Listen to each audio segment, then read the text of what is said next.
Saudi अरब की तपती धूप और सहराई हवाओं में 2 साल गुजारने के बाद मेरा इरादा यही था कि मैं मजीद 2 साल पाकिस्तान वापस नहीं जाऊंगा। प्रदेश की जिंदगी कठिन जरूर होती है, लेकिन वहां की कमाई से घर के हालात संवर रहे थे।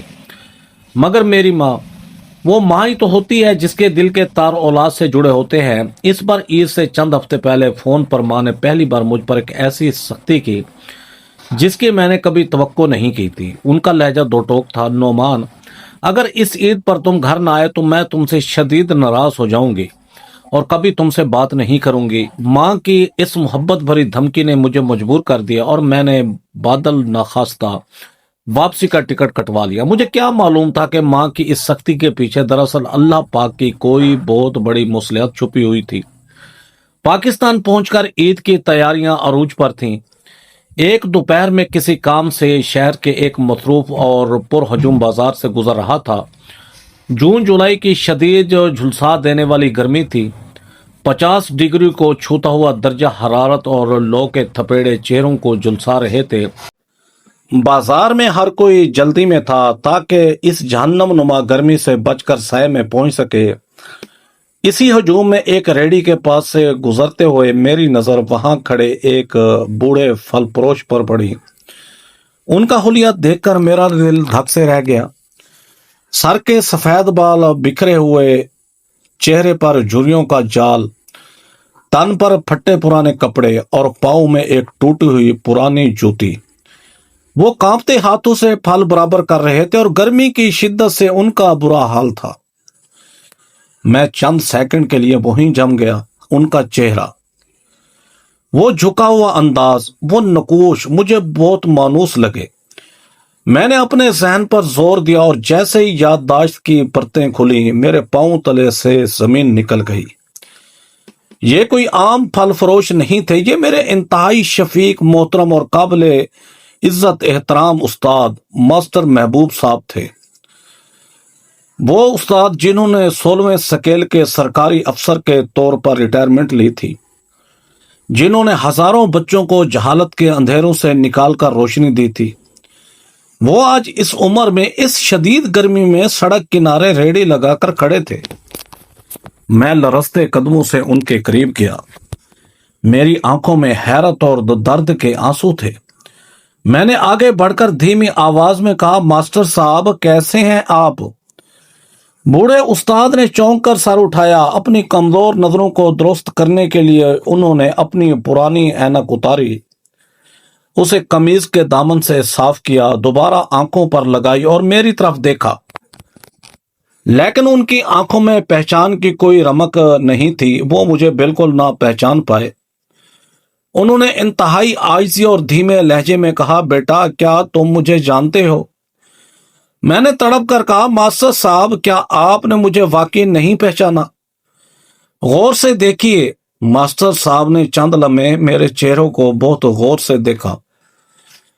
फिर उनके चेहरे पर एक बेबसी सी छा गई और उन्होंने सर हिलाकर एतराफ किया, नहीं बेटा, माफ करना मुझे। मेरे पढ़ाए हुए हजारों स्टूडेंट्स हैं जो आज माशाल्लाह बड़े बड़े ओहदों पर फैज हैं। कोई अफसर है तो कोई जज है, लेकिन अब मेरा हाफसा बहुत कमजोर हो चुका है। मैं नाम और चेहरे भूल जाता हूं। मैंने मुस्कुराकर अपने दाएं हाथ की मुड़ी हुई उंगली उनके सामने की और कहा, मास्टर साहब मैं नोमान हूं। वो नोमान जो अक्सर स्कूल से भाग जाता था, जियाउल्लाह मोची का बेटा।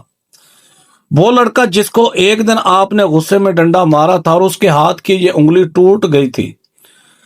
जैसे मास्टर साहब की नजर मेरी उस मुड़ी हुई उंगली पर पड़ी, जो 20 साल गुजरने के बावजूद आज तक अपनी असली हालत में वापस नहीं आई थी, उनके चेहरे के तासुरात यकसर बदल गए। उनकी आंखें फटी की फटी रह गईं।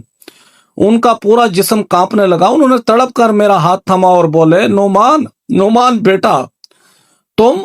और फिर उस बूढ़े उस्ताद की आंखों से ज़ारों कतार आंसू बहने लगे। वो बाजार को बीचों बीच मुझसे हाथ जोड़कर कहने लगे, बेटा मुझे माफ कर देना, खुदा के लिए मुझे माफ कर देना। मैंने जानबूझकर तुम्हारी उंगली नहीं तोड़ी थी, वो एक हादसा था। वो डंडा गलती से लग गया था। मैंने जल्दी से उनके हाथ पकड़े ماسٹر صاحب آپ یہ کیا کر رہے ہیں؟ میں تو آپ سے کوئی شکوہ کرنے نہیں آیا، لیکن ماسٹر صاحب کے آنسو تھمنے کا نام نہیں لے رہے تھے۔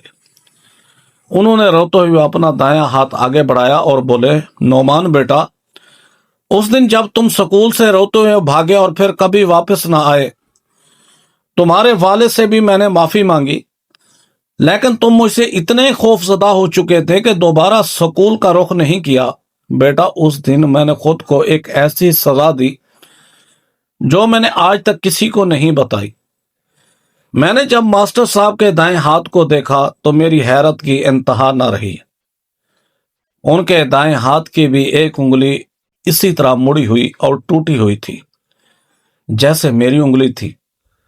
ماسٹر صاحب نے سسکیاں لیتے ہوئے کہا، جب تم نے سکول چھوڑ دیا تو ضمیر کے بوجھ نے مجھے جینے نہ دیا۔ میں نے سوچا کہ جس استاد کے ہاتھ سے شاگرد کا جسم ٹوٹ جائے اسے استاد کہلانے کا کوئی حق حاصل نہیں ہے۔ میں نے اسی رات خود اپنے ہاتھ کی انگلی توڑ دی تاکہ جب بھی مجھے درد ہو مجھے تمہارا دکھ یاد آئے۔ یہ سننا تھا کہ میرے سب کے تمام بندھن ٹوٹ گئے۔ میں نے اپنے اس عظیم استاد کا وہ بوڑھا جھریوں والا ہاتھ اپنے دونوں ہاتھوں میں لیا اور عقیدت اور احترام سے اسے چوم لیا۔ میری آنکھوں سے مسلسل آنسو بہ رہے تھے۔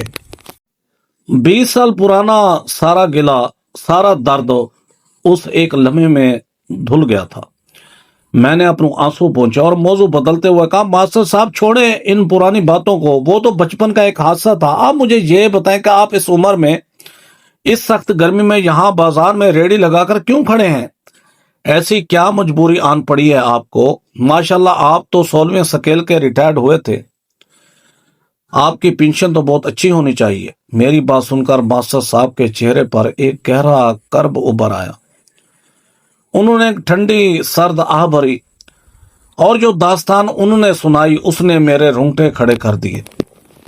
ماسٹر صاحب نے اپنی دھندلی اینک کو دوبارہ درست کرتے ہوئے کہا، ہاں نعمان بیٹا، یہ حقیقت ہے کہ میں 16ویں سکیل سے ریٹائرڈ ہوا ہوں۔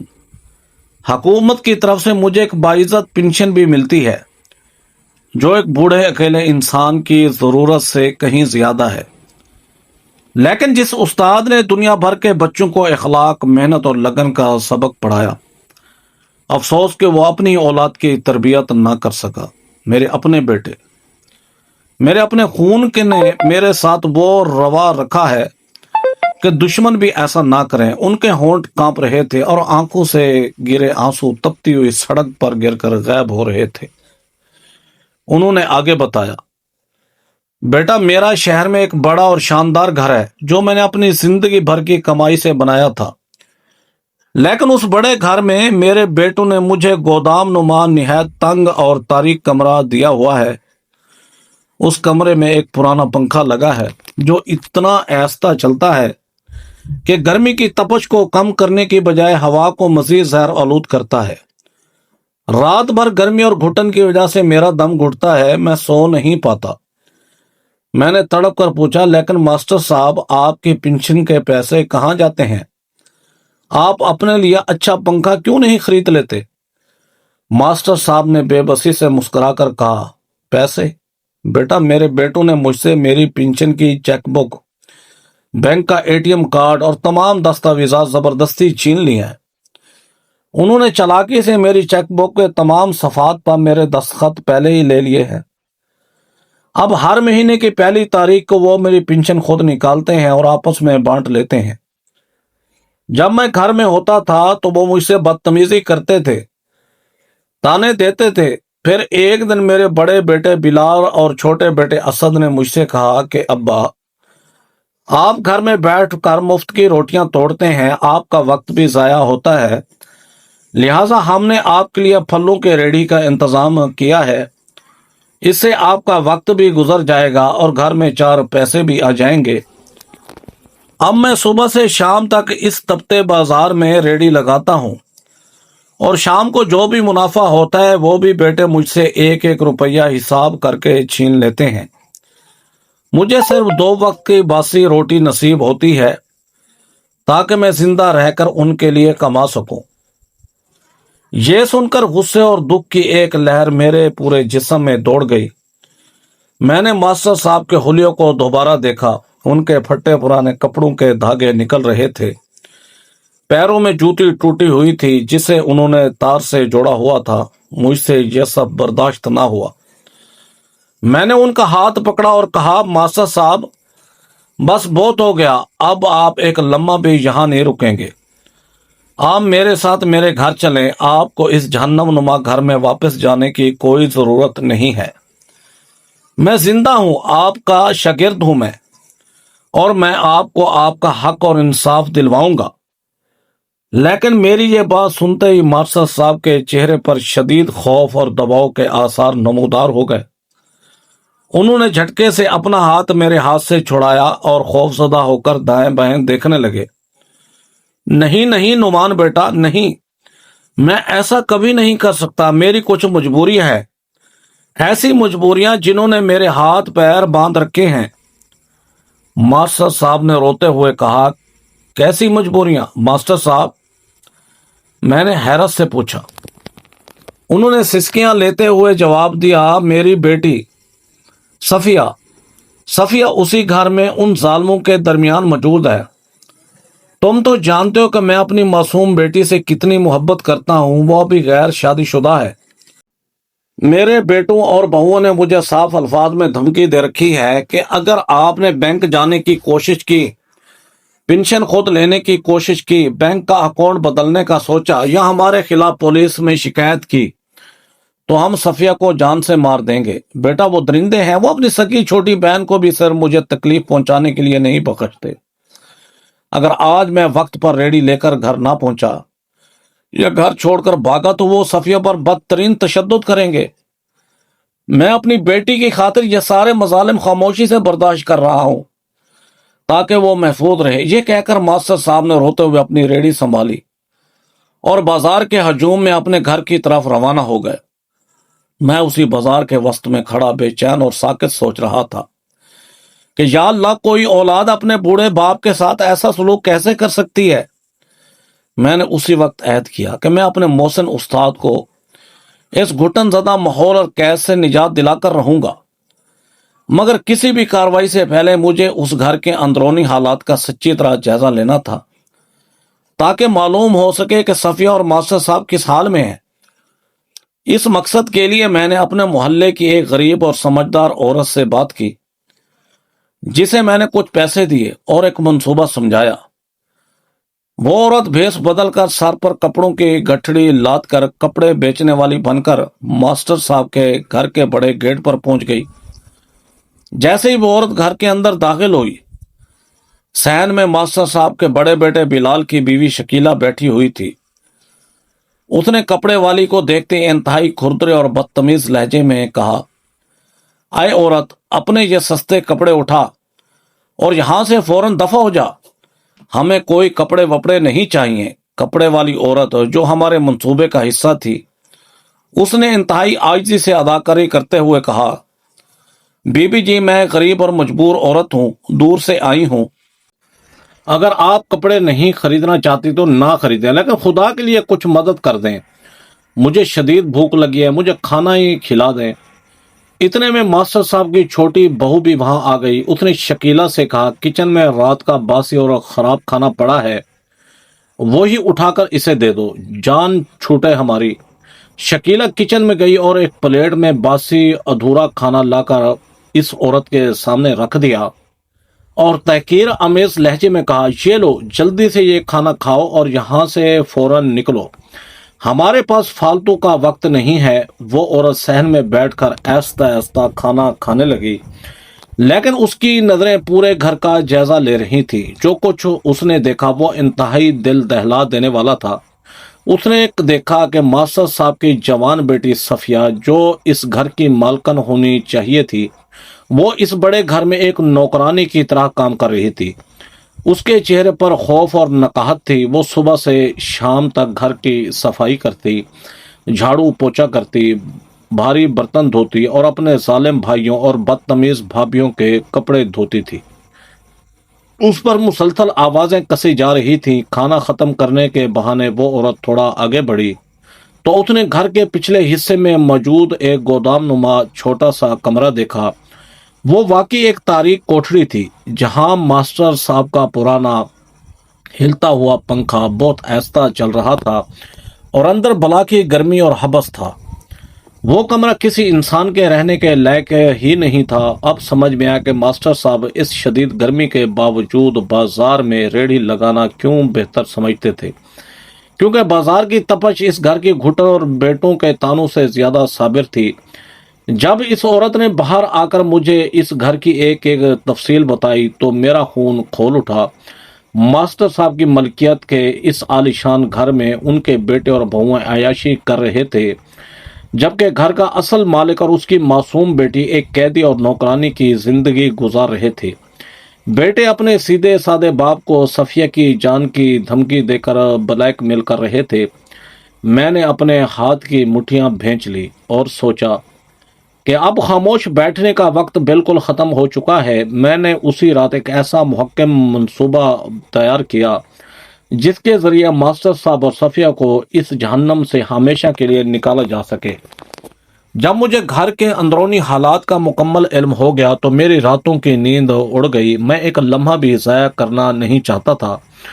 میں نے تہیہ کر لیا کہ اب ان ظالموں کے خلاف قانونی اور عملی قدم اٹھانے کا وقت آن پہنچا ہے۔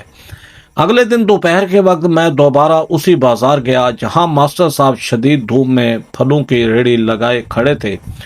وہ روز کی طرح نڈھال اور پریشان دکھائی دے رہے تھے۔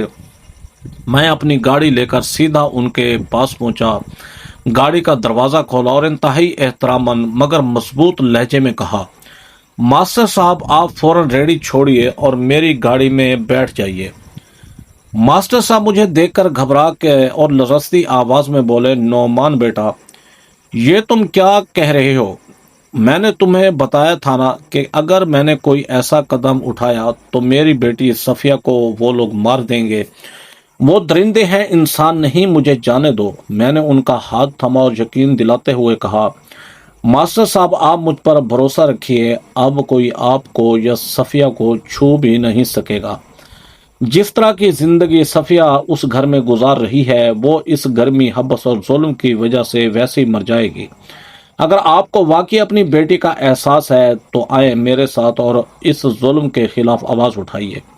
میں نے ایک قریبی اور قابل اعتماد دوست کو پہلے ہی وہاں بلا رکھا تھا جس کی بازار میں اپنی ایک دکان تھی۔ میں نے اس سے کہا کہ وہ ماسٹر صاحب کی ریڑھی کو فی الحال اپنی دکان کے اندر محفوظ کھڑا کر دے۔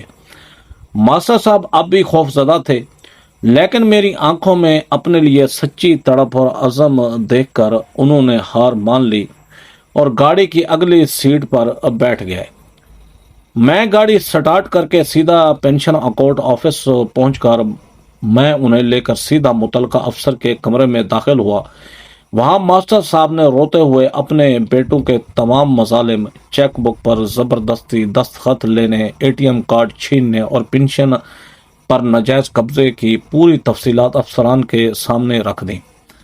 بوڑھے ریٹائرڈ استاد کی یہ دردناک داستان سن کر اکاؤنٹ آفس کے عملے کی آنکھوں میں بھی آنسو آ گئے۔ انہوں نے فوراً ماسٹر صاحب کی مدد کا فیصلہ کیا اور کہا، ماسٹر صاحب آپ بالکل فکر نہ کریں، قانون آپ کے ساتھ ہے۔ آپ فوراً ایک نیا بینک اکاؤنٹ کھلوائیں۔ ہم آپ کا پرانا بینک اکاؤنٹ جس میں اب تک پنشن جا رہی تھی اسے مستقل طور پر بلاک کر دیتے ہیں تاکہ آپ کے بیٹے وہاں سے ایک روپیہ بھی نہ نکال سکیں، اور اگلے ماہ سے آپ کی تمام پنشن اس نئے اکاؤنٹ میں منتقل کر دی جائے گی، جس کا اے ٹی ایم کارڈ اور چیک بک صرف آپ کے پاس رہے گی۔ ہم نے اسی وقت تمام کاغذی کارروائی مکمل کی، نیا اکاؤنٹ کھلوایا اور پنشن منتقل کروا دی۔ یہ ہمارے منصوبے کا پہلا حصہ تھا، لیکن اب سب سے بڑا اور خطرناک مرحلہ باقی تھا، صفیہ کو اس جہنم نما گھر سے بحفاظت باہر نکالنا۔ اگر بیٹوں کو پنشن بلاک ہونے کا پتہ چل جاتا تو وہ صفیہ پر کیمر ڈھا دیتے، اس لیے ہمیں پنشن بلاک ہونے کے اثرات ظاہر ہونے سے پہلے صفیہ کو وہاں سے نکالنا تھا۔ اس کام کے لیے میں نے ماسٹر صاحب کے محلے کی ایک ہمدرد اور سمجھدار پڑوسن خاتون سے رابطہ کیا۔ وہ خاتون خود روز اپنی آنکھوں سے صفیہ پر ہونے والے مظالم دیکھتی تھی اور اندر ہی اندر کٹتی رہتی تھی۔ इसलिए वो सफ़िया की मदद के लिए फ़ौरन तैयार हो गई। मैंने अपनी गाड़ी उनके घर की पुश्त पर गली में खड़ी की और पड़ोसन खातून ने हमारे मंसूबे के मुताबिक किसी बहाने से सफ़िया तक एक खुफिया पैगाम पहुंचाया। पैगाम में लिखा था, सफ़िया बेटा, गेट के बाहर गाड़ी खड़ी है, तुम्हारे वालिद अब इस आलम घर को हमेशा के लिए छोड़ चुके हैं और वो इस वक्त महफूज हैं। अगर तुम अपने बाप के साथ इज्जत की जिंदगी जीना चाहती हो तो बिना कोई वक्त ज़ाया किए बगैर सबकी नज़रें बचाकर फौरन बाहर आओ और इस गाड़ी में बैठ जाओ। सफ़िया ये पैगाम पढ़कर शदीद खौफजदा हो गए। उसका दिल जोर जोर से धड़क रहा था, लेकिन अपने बाप की मोहब्बत और इस कैद से आज़ादी की तड़प ने उसे हौसला दिया। वो डरती हुई सहमी हुई अपने भाइयों और भाभियों से आंखें बचाती हुई दबाव की हालत में घर के पिछले गेट से निकली और दौड़ती हुई आकर मेरी गाड़ी की पिछली सीट पर बैठ गई। गाड़ी में मैं खुद ड्राइव कर रहा था। सफ़िया शुरू में शदीद परेशान और कांप रही थी, लेकिन जैसे ही उसने अगली सीट पर अपने वालिद मास्टर महबूब साहब का चेहरा देखा तो उसके सब्त का बंधन टूट गया। वो अपने बाप के गले लगकर सारों कतार रो पड़ी और मास्टर साहब भी अपनी बेटी को महफूज देकर अल्लाह का शुक्र अदा करने लगे। सफ़िया की सारे परेशानी और खौफ लम्हों में ख़त्म हो गया। मैंने गाड़ी की रफ्तार बढ़ाई और उन्हें लेकर अपने घर पहुंच गया, जहां मेरी मां ने सफ़िया को अपने सीने से लगा लिया। लेकिन कहानी यहाँ ख़त्म नहीं हुई थी। मास्टर साहब के बेटे इतनी आसानी से हार मानने वाले नहीं थे। शाम के वक्त जब उन्हें सफ़िया के गायब होने का पता चला तो घर में कहराम मच गया। बिलाल और असद ने फौरन अपने घर के बाहर लगे सीसीटीवी कैमरों का रिकॉर्ड चेक किया, जहां मेरी गाड़ी का नंबर साफ नज़र आ रहा था क्योंकि गाड़ी मैं खुद चला रहा था। बिलाल गुस्से से पागल हो गया और उसने कानून का गलत इस्तेमाल करते हुए मकामी थाने में मेरे खिलाफ सफ़िया के अगवा का झूठा मुकदमा दर्ज करवा दिया। अगले दिन पुलिस की एक भारी नफरी मेरे घर पहुंच गई। मोहल्ले में एक हलचल सी मच गई। पुलिस इंस्पेक्टर ने आते ही रौबदार आवाज में कहा, नौमान कौन है? उसके खिलाफ लड़की के अगवा का पर्चा है, लड़की को फौरन हमारे कर दो। मैं बिल्कुल नहीं घबराया। मैंने बड़े आराम से इंस्पेक्टर साहब से कहा, जनाब आप अंदर तशरीफ लाएं और हकीकत खुद देख लें। जैसे ही पुलिस अंदर दाखिल हुई, मास्टर महबूब साहब और सफ़िया खुद सामने आ गए। सफ़िया ने इंतहाई पुरएतमाद और मजबूत लहजे में पुलिस के सामने अपना बयान दर्ज करवाया। इंस्पेक्टर साहब, मुझे किसी ने अगवा नहीं किया। मैं और मेरे वालिद अपने ही घर में अपने भाइयों के कैदी थे। वो हम पर बिला वजह तशद्दुद करते थे और मेरी मर्जी के खिलाफ मुझसे नौकरों की तरह काम लेते थे। मैं अपनी मर्जी और खुशी से अपने वालिद के साथ यहाँ नौमान के घर आई हूँ, क्योंकि नौमान मेरे वालिद का शागिर्द है और इसने हमें पनाह दी है। जब मास्टर साहब ने भी इस बयान की तस्दीक की तो पुलिस के पास कोई कानूनी जवाब बाकी ना रहा। इंस्पेक्टर ने बिलाल के छोटे मुकदमे को खारिज किया और वहां से वापस चले गए। दूसरी तरफ मास्टर साहब के घर में बिलाल शदीद गुस्से में हाल कमरे में चक्कर काट रहा था और अपने छोटे भाई से कह रहा था, अब्बा जान ने हमारे साथ ये ठीक नहीं किया। खैर, जब वो बूढ़ा घर वापस आएगा तो मैं उसे बताऊंगा कि हमारी मर्जी के बगैर घर छोड़ने का अंजाम क्या होता है। मैं उसकी हड्डियां तोड़ दूंगा। उसका छोटा भाई असद, जो ज्यादा मक्कार और चालाक था, उसने सोफे पर बैठते हुए एक लंबी आह भरी और कहा, भाई ये आपकी बहुत बड़ी गलत फहमी है कि अब्बा आप वापस आएंगे। वो अब कभी वापस नहीं आएंगे। और ये जो नौमान है ना, ये कोई सीधा साधा लड़का नहीं है। ये इंतहाई और चालाक मक्कार इंसान है। वो हमारे खिलाफ कोई बहुत बड़ी और गहरी चाल जरूर चल रहा है। हमें होशियार रहना होगा। मैं कोई चाल नहीं चल रहा था, मैं तो सिर्फ अपने मोहसिन उस्ताद और उनकी मासूम बेटी को उनके हकूक दिलवाने की एक सच्ची कोशिश कर रहा था। पुलिस के वापस जाने के बाद बिलाल और असद का गुस्सा आसमान को छूने लगा, लेकिन असल धचका तो उनका भी अभी इंतजार कर रहा था। मैं जानता था कि सिर्फ पनाह देना काफी नहीं है, बल्कि मास्टर साहब को उनका वो घर भी वापस दिलवाना है जो उनकी अपनी जिंदगी भर की कमाई थी। اس قانونی جنگ کے لیے میں نے اپنے ایک جاننے والے مایا ناز وکیل صاحب سے رابطہ کیا اور انہیں ماسٹر صاحب کی آپ بیتی سنائی۔ میں نے وکیل صاحب کو بتایا، وکیل صاحب وہ عالی شان گھر قانونی طور پر آج بھی ماسٹر محبوب صاحب کے نام پر ہی ہے۔ انہوں نے وہ جائیداد ابھی تک اپنے بیٹوں کے نام منتقل نہیں کی تھی، لیکن ان کے بیٹوں نے مکاری سے مکان کے اصل کاغذات کہیں چھپا دیے ہیں تاکہ ماسٹر صاحب کوئی قانونی کارروائی نہ کر سکیں۔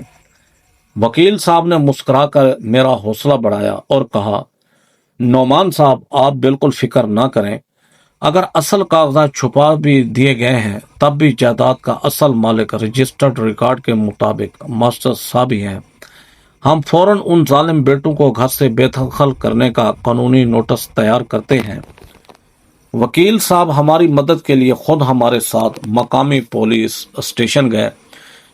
جیسے ہی ہم تھانے کے اندر داخل ہوئے، وہاں موجود انسپکٹر حمید صاحب کرسی پر بیٹھے کوئی فائل دیکھ رہے تھے، لیکن جیسے ہی ان کی نظر وکیل صاحب کے پیچھے کھڑے بوڑھے ماسٹر صاحب پر پڑی، ان کے چہرے کے تاثرات یکسر بدل گئے۔ انسپکٹر صاحب نے قلم میز پر رکھا اور انتہائی احترام و عقیدت سے اپنی کرسی چھوڑ کر کھڑے ہو گئے۔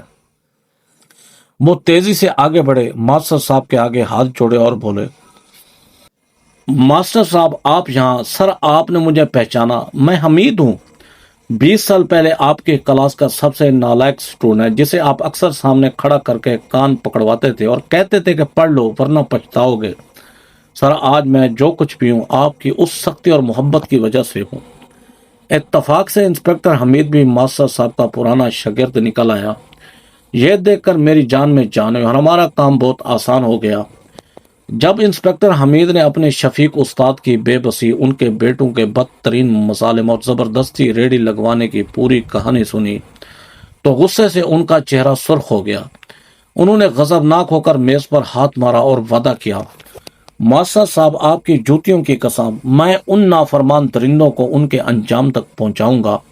میں خود انہیں جیل کی سلاخوں کے پیچھے بھیجوں گا اور یہ مکان بھی آپ کو واپس دلا کر رہوں گا۔ ابھی پولیس اپنی کارروائی کی تیاری کر ہی رہی تھی کہ اگلے مہینے کی پہلی تاریخ آ گئی۔ بلال ہمیشہ کی طرح پنشن کے پیسے نکلوانے کے لیے ماسٹر صاحب کی چیک بک لے کر بڑے فخر سے بینک پہنچا۔ اس کے وہم و گمان میں بھی نہیں تھا کہ زمین اس کے پیروں تلے سے نکلنے والی ہے۔ اس نے جیسے ہی چیک کاؤنٹر پر چیک جمع کروایا، بینک کے مینیجر نے کمپیوٹر پر کچھ چیک کیا اور سرد لہجے میں کہا، معذرت جناب، یہ اکاؤنٹ مستقل طور پر بلاک ہو چکا ہے اور اکاؤنٹ ہولڈر نے اپنی پنشن کسی دوسرے بینک میں منتقل کروا لی ہے۔ اب آپ کو اس اکاؤنٹ سے 1 روپیہ بھی نہیں مل سکتا۔ یہ سنتے ہی بلال کے ہوش اڑ گئے۔ وہ غصے اور جھنجھلاہٹ کی حالت میں لال پیلا ہو کر گھر واپس بھاگا۔ اس نے آتے ہی چیخ کر اسد سے کہا، اسد، برباد ہو گئے ہم۔ اس بوڑھے نے اپنا بینک اکاؤنٹ ہی تبدیل کر لیا ہے، اب پنشن ہمارے ہاتھ نہیں آئے گی۔ یہ سب اسی موچی کے بیٹے نعمان کی چال ہے۔ پنشن بند ہوتے ہی ان ظالموں کی عیاشیوں پر بریک لگ گئی، جس کا غصہ انہوں نے مجھ پر نکالنے کا فیصلہ کیا۔ بلال کی طرف سے مجھے فون پر مسلسل دھمکیاں ملنے لگیں۔ وہ غصے میں چلاتا، نعمان، اگر تم نے ہمارے ابا اور صفیہ کو ہمارے حوالے نہ کیا تو میں تمہارا وہ حشر کروں گا کہ تمہاری نسلیں یاد رکھیں گی۔ یہاں تک کہ مجھے جان سے مارنے کی براہ راست دھمکیاں دی جانے لگی۔ میں ان گیدڑوں ببکیوں سے ڈرنے والا نہیں تھا۔ جب دھمکیوں کے کام نہ بنا تو بلال نے بستی کی تمام حدیں پار کر دیں۔ اس نے شہر کے کچھ نامی گرامی گنڈوں اور بدماشوں کو بھاری رقم دے کر خرید لیا۔ ایک رات جب پورا محلہ سو رہا تھا، اچانک 18-20 گنڈوں نے اسلحہ لہراتے ہوئے میرے گھر پر دھاوا بول دیا۔ انہوں نے آتے ہی میرے گھر پر شدید پتھراؤ شروع کر دیا، جس سے گلی میں افراتفری مچ گئی۔ میری بوڑھی ماں، ماسٹر صاحب اور صفیہ خوف سے سہم گئے۔ بدماشوں نے خوف پھیلانے کے لیے میرے گھر پر سیدھی فائرنگ شروع کر دی۔ گولیوں کی تڑتڑاہٹ سے پورا علاقہ گونج اٹھا۔ فائرنگ کی وجہ سے میرے گھر کی سامنے والی کھڑکیاں اور شیشے ٹوٹ کر چور چور ہو گئے اور چاروں طرف شیشے کے ٹکڑے بکھر گئے۔ वो बाहर खड़े चिल्ला रहे थे, नौमान बाहर निकलो वरना पूरे घर को आग लगा देंगे।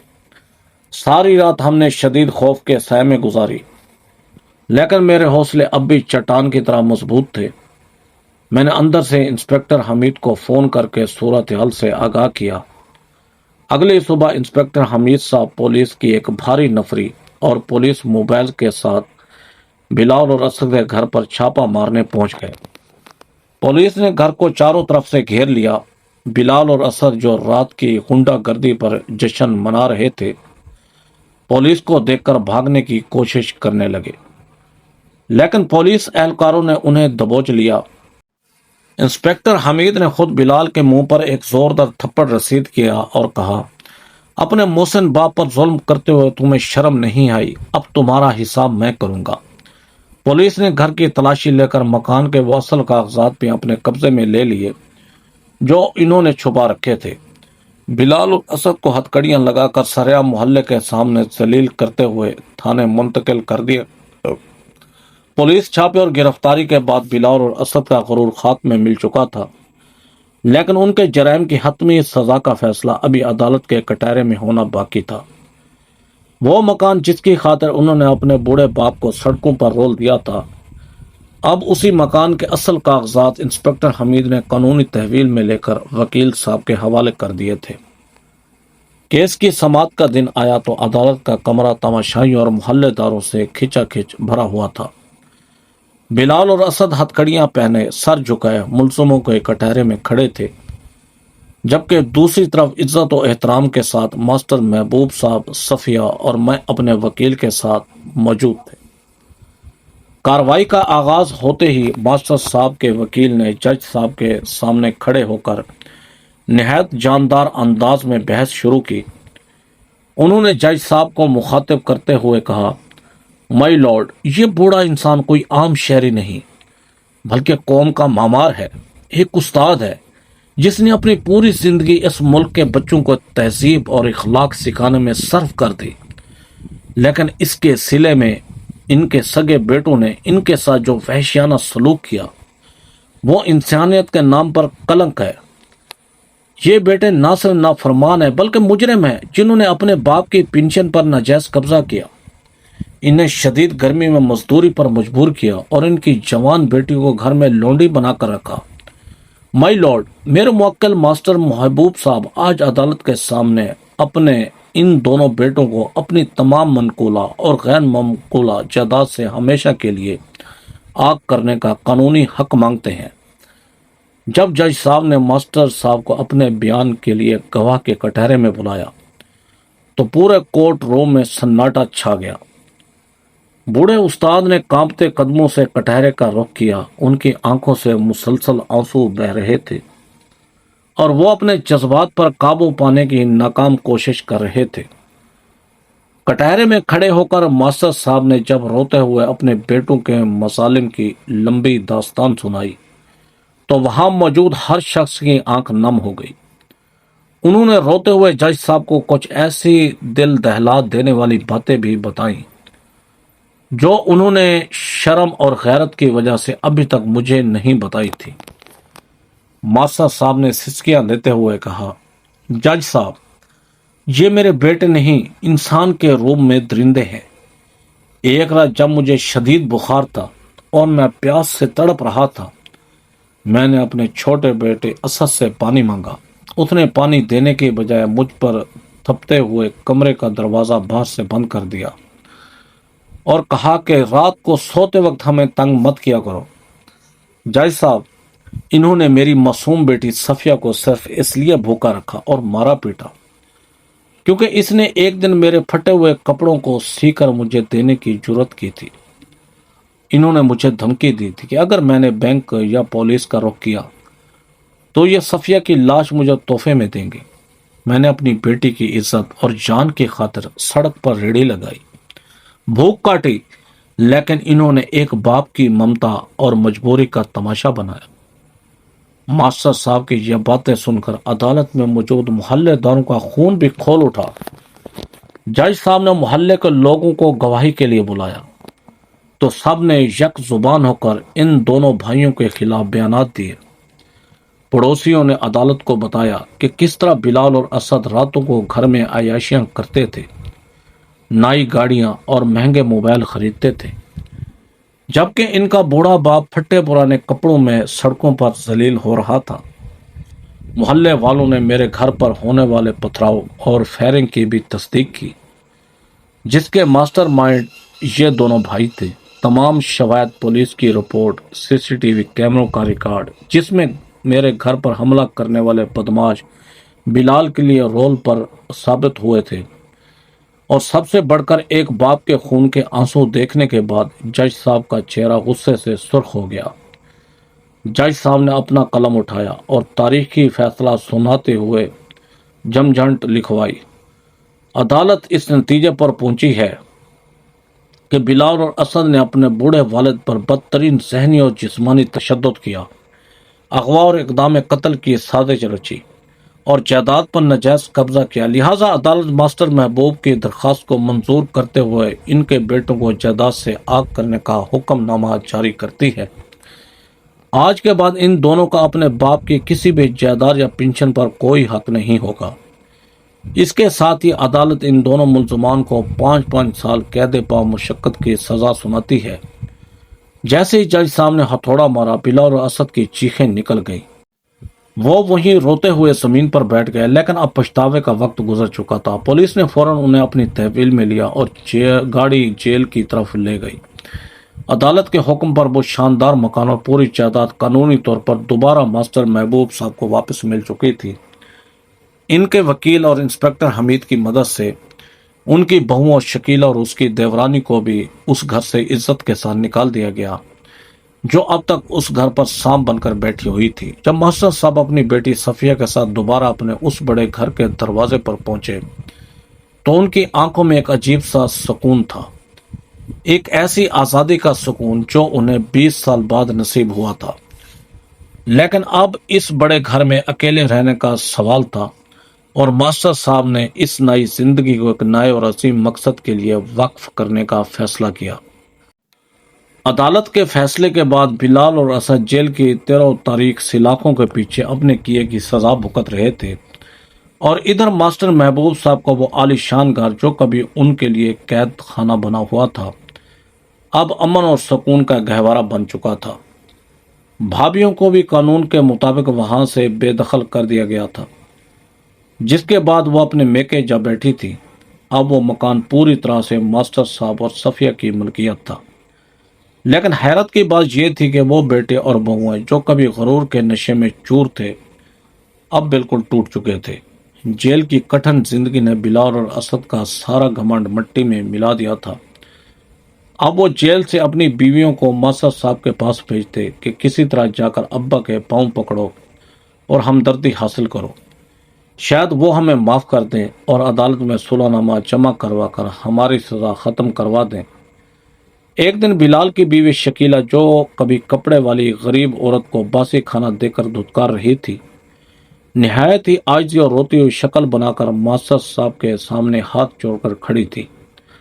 अब्बा जी, खुदा के लिए बिलाल और असद को माफ़ कर दें, वो जेल में बहुत तकलीफ में है, हमसे ये बर्बादी नहीं देखी जाती। मास्टर साहब ने, जिन्होंने जिंदगी भर सबको माफ़ करना सिखाया था, इस बार अपने फैसले पर चट्टान की तरह कायम रहे।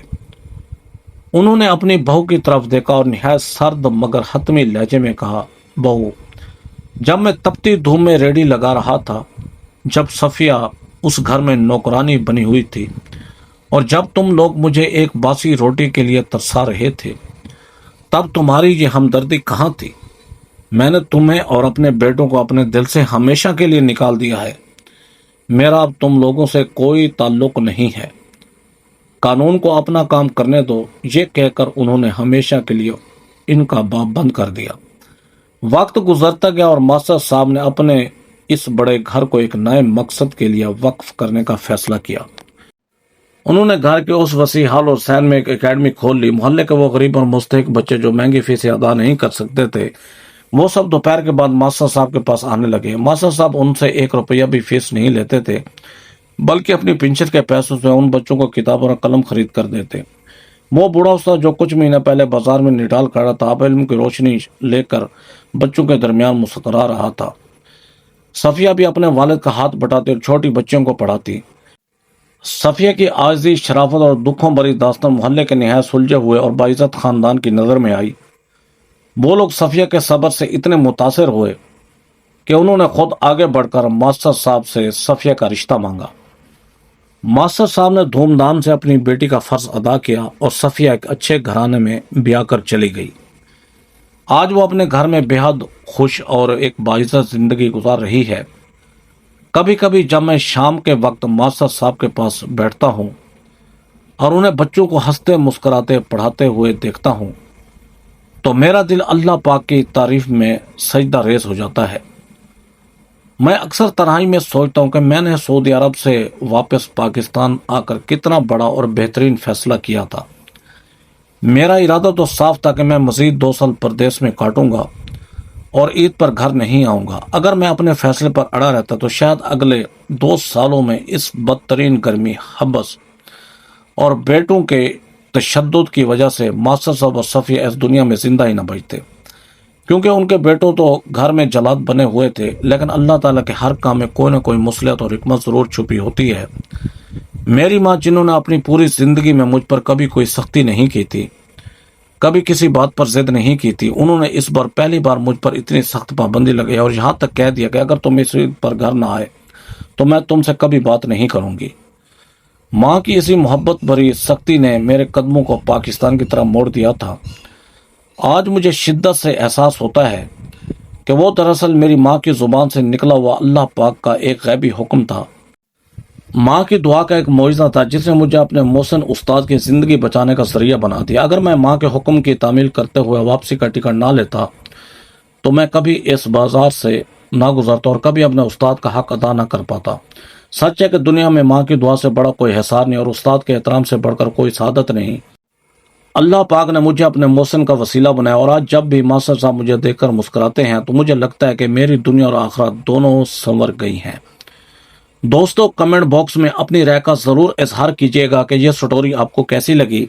ऐसी सबकमौत स्टोरी देखने के लिए वीडियो को लाइक करें, हमारे चैनल शौकत वाइस को सब्सक्राइब करके बेल आइकन को दबाकर ऑल पर क्लिक कर दें ताकि आपको हर आने वाली न्यू वीडियो का नोटिफिकेशन सबसे पहले मिले। Thanks for watching. अल्लाह हाफिज़।